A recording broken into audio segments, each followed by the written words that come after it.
You will hear about the African Union. Uzumva bavuga ngo African Union. Yego ibaho.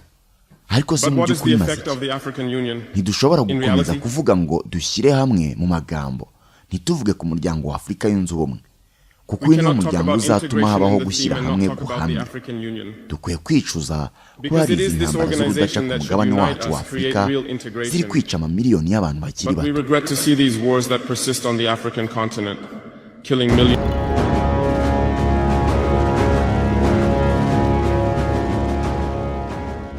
Igihugu gituwe n'abaturage barenga miliyoni 20 aho umutekano wagiye uhorana umwiryane, intambara z'iterabwoba n'imiyoborere irangwa mu bukene n'akarengane. Havutse inkuru y'umusore w'imyaka 34 wavuze ngo birahagije, enough is enough. Izina rye ni Ibrahim Traoré, umusirikare, umuyobozi ariko kandi umuntu ugifite inzozi z'ubwigenge bwuzuye bw'umugabane wa Afurika. Mu kiganiro cya none mureke turebere hamwe amwe mu mateka ya Ibrahim Traoré kuva avutse kugeza uyu munsi. Aino ndabizi ukunda ibyegeranyo, amateka n'inkuru zitangaje kandi zicukumbuye, niyo mpamvu uri hano. Byose uzabyumva kandi neza mu gihe gikwiye. Njye usanzwe nitwa The Green.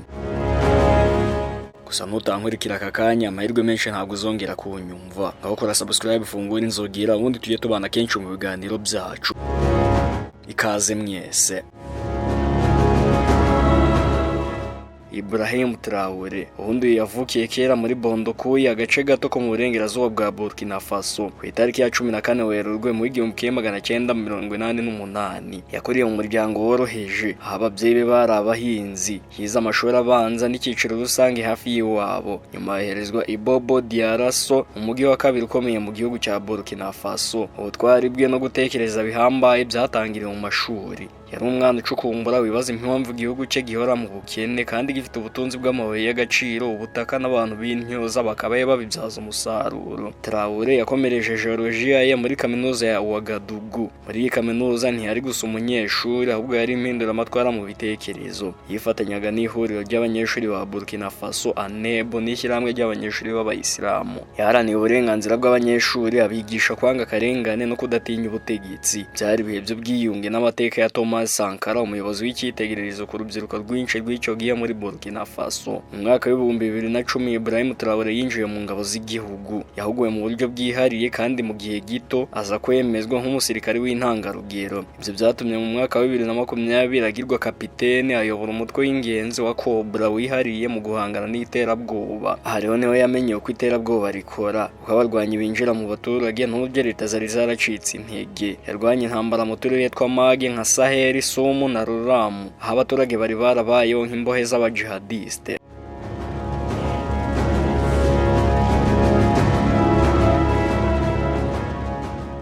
Mu kwezi kwa Mutarama muri 2022 abasirikare bayobowe na Paul Henri Damiba baherutse ubutegetsi bwa Marc Christian Kabore. Abaturage barishimye cyane batekereza ko byibuze none amahoro aje mu gihugu. Ariko nyuma y'amezi make umutekano wakomeje kuzamba, imijyi yari itagikora, ibiribwa byarabuze, abaturage barenga miliyoni n'igice bari mu buhungiro. Ibrahim Traoré n'abandi basirikare bato barabibonye, ubundi baravuga bati nidutabara igihugu cyacu kitari cyajya kure. Ku itariki ya 30 Nzeri muri 2022 kapiteni Ibrahim Traoré yahiritse ubutegetsi bwa Damiba, ubundi avuga amagambo akomeye ati twafanye inshingano zo gukiza igihugu cyacu, igisirikare kigiye gukorera abaturage si ubutegetsi. Ibrahim Traoré yagizwe umuyobozi w'inzibacyuho ku ya 6 Ukwakira muri 2022. Yatangaje ko yifuza guha urubyiruko imbaraga, kwirinda kugundira ubutegetsi no gusubiza igihugu icyubahiro nyacyo. Yahagaritse ibikorwa by'ingabo z'Ubufaransa, asaba ko zisohoka mu gihugu mu gihe kitarenze amasaha 48.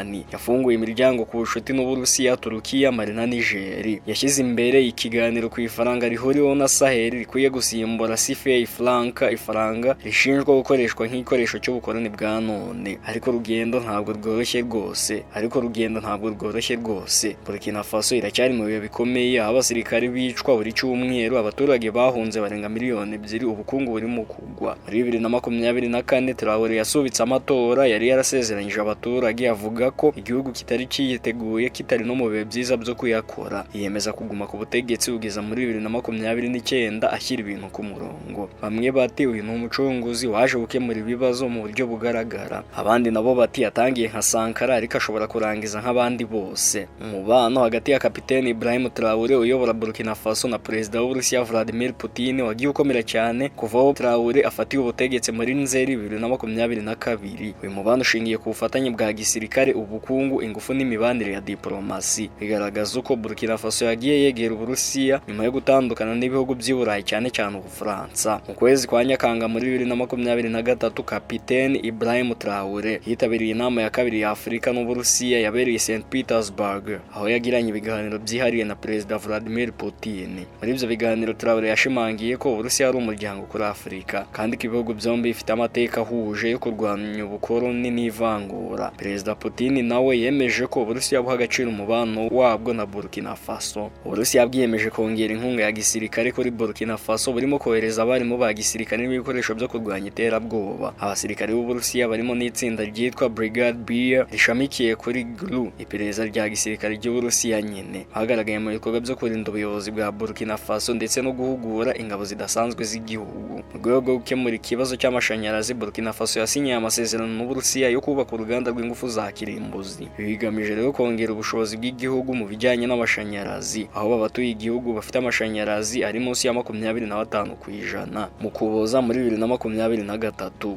Uburusiya bwongeye gufungura ambasade yabwo i Ouagadougou nyuma y'imyaka irenga 30 ifunze. Ibi byafashije rero mu gushimangira umubano wa diplomasi hagati y'ibihugu byombi, by'umwihariko nyuma y'uko Burkina Faso ishyizeho ihagarikwa ry'ubufatanye n'Ubufaransa. Uburusiya bwatangaje ko buzaha Burkina Faso inkunga y'ibiribwa ifite agaciro ka miliyoni 2.5 z'amadolari y'Amerika binyuze muri gahunda ya PAM, Programme Alimentaire Mondiale, mu rwego rwo gufasha igihugu guhangana n'ibibazo by'inzara n'umutekano muke. Umubano hagati ya Kapiteni Ibrahim Traoré na Perezida Vladimir Putin wateye imbere mu buryo bugaragara, ugaragaza uburyo Burkina Faso yagiye yegera Uburusiya mu rwego rwo gushaka ubufasha mu bya gisirikare, ubukungu, ingufu n'imibanire ya diplomasi. Ibikorwa byose rero bigamije gukomeza gushimangira ubusugire bw'igihugu no kwigenga mu miyoborere yacyo. Uko umubano hagati ya Burkina Faso n'Uburusiya wakomeje kugenda neza rero siko byari bimeze hagati ya Burkina Faso na Leta Zunze Ubumwe za Amerika. Umubano hagati ya Kapiteni Ibrahim Traoré uyobora Burkina Faso na Leta Zunze Ubumwe za Amerika USA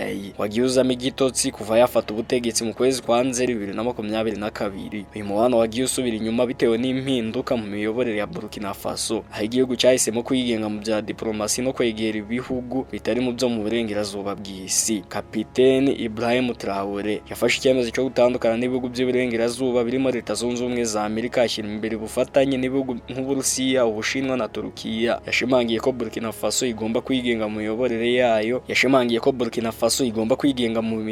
yayo no mu bufatanye mpuzamahanga, aho yagiye yegera ibihugu bidashingiye ku mateka y'ubukoloni. Mu mwaka w'2024 Leta ya Burkina Faso yafashe icyemezo cyo guhagarika by'agateganyo imikorere y'ibitangazamakuru by'abanyamerika nka BBC na VOA cyangwa Voice of America, nyuma y'uko bitangaje raporo ya Human Rights Watch ivuga ku bwicanyi bwakozwe n'ingabo za Burkina Faso. Ibi byateje impaka ku bijyanye n'ubwisanzure bw'itangazamakuru n'uburenganzira bwa muntu. Kapiteni Traoré yasinye itegeko ryo kongera igihe cy'inzibacyuho kugeza mu mwaka w'2029, ashyiraho ko amatora atazaba mbere y'uko umutekano w'igihugu ugaruka. Ibi byateje impaka n'impungenge ku miryango mpuzamahanga harimo na Leta Zunze Ubumwe za Amerika ku bijyanye n'ihungabana rya demokarasi muri Burkina Faso. Burkina Faso yashinze umuryango w'ubufatanye n'ibihugu bya Mali na Niger witwa Alliance d'État du Sahel AES, ugamije guhangana n'ibibazo by'umutekano mu karere. Ibihugu byahisemo kwigenga mu miyoborere yabyo bikomeza ubufatanye n'ibihugu nk'Uburusiya, aho byagiye byakira inkunga ya gisirikare n'ibikoresho byo kurwanya iterabwoba. Nubwo umubano wa Leta Zunze Ubumwe za Amerika na Burkina Faso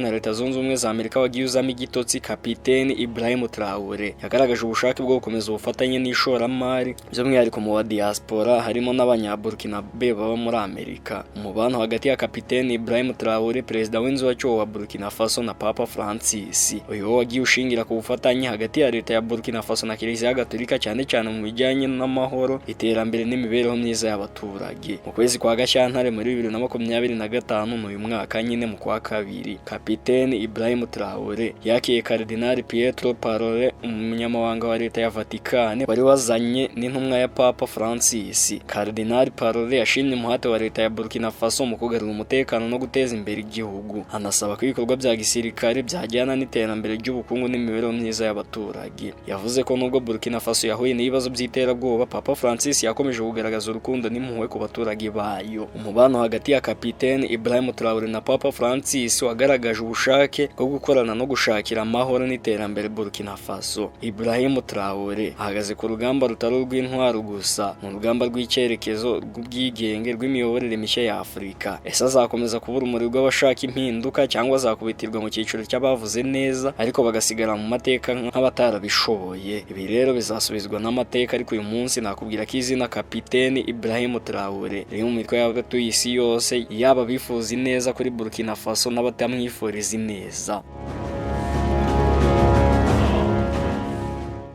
Nuko nsoje rero wiyumviye byinshi utaruzi kandi byari ngombwa kubimenya. Ngaho kora subscribe, ufunguwe n'inzogera, ubundi tujye tubana kenshi mu biganiro byose bicukumbuye binyura kuri Kigali Post. Reka nshimire wowe tubana buri munsi mu biganiro byacu. Ibitekerezo byawe byose ubishyiraho hasi mu mwanya w'icyubahiro muri comment. Naho njye ubundi mu busanzwe nitwa The Green. Ibyiza byinshi byo mbifuriza.